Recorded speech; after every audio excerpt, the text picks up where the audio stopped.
Once again welcome to short plus. तो आज हम देखेंगे कि इन बचे हुए 10 दिनों में हमें क्या करना है ताकि हम अपने मार्क्स CHSL में इंक्रीज़ कर पाएँ।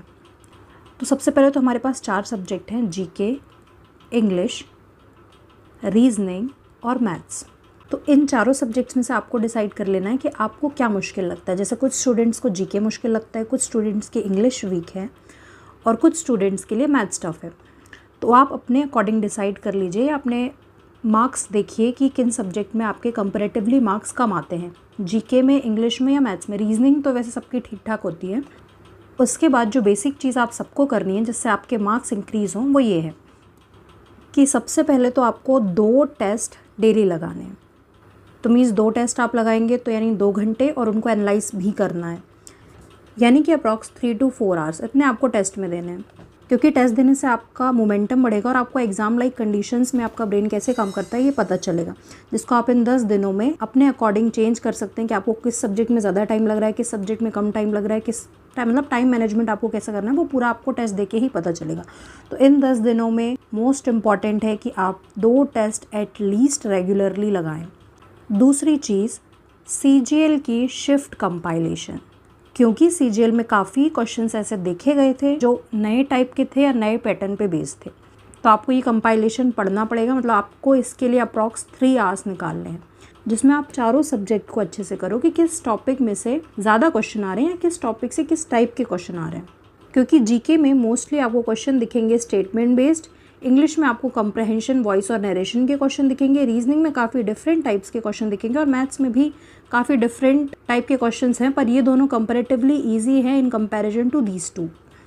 देन थर्ड चीज़ जो आपको करनी है वो है most important, current affair. Current affair को डेली 1 आवर दो और साथ में प्रैक्टिस करो क्विज़ेस की। मीन्स आपको ये करंट अफेयर पेसिवली नहीं करना है। कुछ स्टूडेंट्स क्या करते हैं कि करंट अफेयर की वीडियो निकाली और बैठ गए, 1 घंटे 2 घंटे चल रही है, देख रहे हैं वीडियो। ऐसा नहीं करना, आपको बहुत ही अग्रेसिवली, इंटेंसिवली ये करना है, एक्टिव रिकॉल करना है साथ में। तो 1 घंटे आप करंट अफेयर पढ़िए, साथ में उसकी प्रैक्टिस भी कीजिए।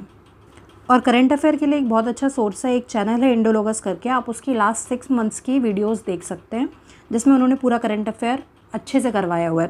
तो आप उससे करंट अफेयर लर्न करिए। देन टेक्स्ट बुक पे क्विजेस प्रैक्टिस कीजिए करंट अफेयर्स के। देन आपको करना है इंग्लिश सब्जेक्ट में, इंग्लिश में आपको करना है वोकैब, जो कि आप इस कंपाइलेशन से पढ़ेंगे।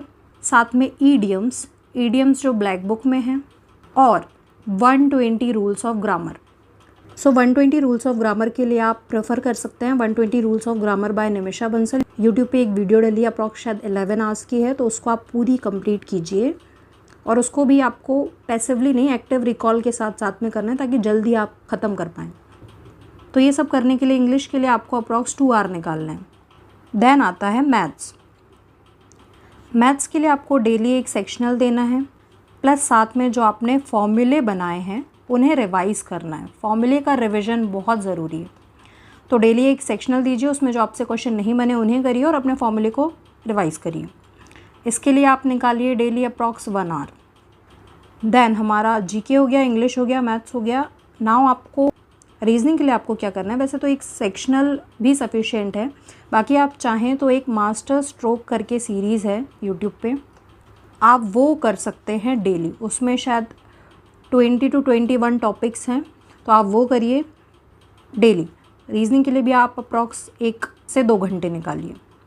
यानी कि इतना बेसिकली ये तो करना ही है। इसके अलावा आपका जो सब्जेक्ट वीक है उसको आप ज़्यादा टाइम दीजिए।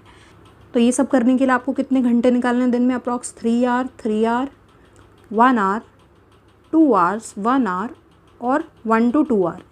यानी कि 3, 3, 6, 7, 8, 9, 10, 11, 12, मतलब अप्रॉक्स 11 से 12 घंटे आप इन 10 दिनों में अपनी पढ़ाई को दीजिए। और ये सारी चीज़ें इन्हीं 10 दिनों में कवर करिए, क्योंकि जैसे ही 12 नवंबर होगा यानी कि एग्ज़ाम चालू हो जाएगा तो हमारा ये शेड्यूल भी चेंज हो जाएगा। आप समझ पा रहे होंगे क्यों।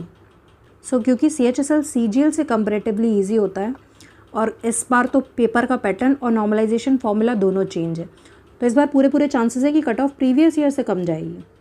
तो इतना टारगेट आप इन 10 दिनों में पूरा करिए। और वीडियो पसंद आई तो लाइक, शेयर एंड सब्सक्राइब ज़रूर करें। मिलते हैं नेक्स्ट वीडियो में।